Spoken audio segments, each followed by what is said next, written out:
What's going on? It's your boy Lando Success. Hit that like button, hit that subscribe button.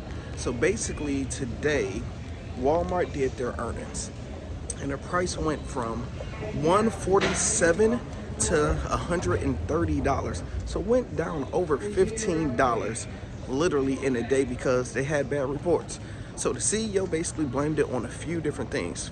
First, he was like, look, people is not spending as much money on big ticket items in the store, and people are switching from name brand items to store generic items.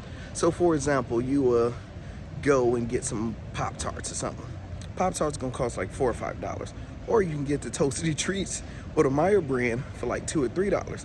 So people are going to the private brand, so they say they might need to switch over to more private brands for people. Another thing they said is when the C word happened, it messed up their supply, where they basically had too much food, too much orders, and they basically had to get rid of it. And it cost them about $100 million worth of excess of extra food, and it had the market on discount. So it ended up losing money on selling and things like that.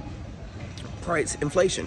The cost of food everywhere is completely going up, and it's a lot of things. So Walmart is more of the level of people making about 50 to 80K type of range. So it's like a middle income household type of family. So let me know what's y'all thoughts. Do you think this is a good opportunity to buy in on Walmart when you get this bad earnings? In my opinion, let Walmart go under $100. Completely buy up, take full advantage of it. If you guys haven't already signed up for the Patreon, we have it link in the bio. We're starting the beginning of next month. We are getting things popping.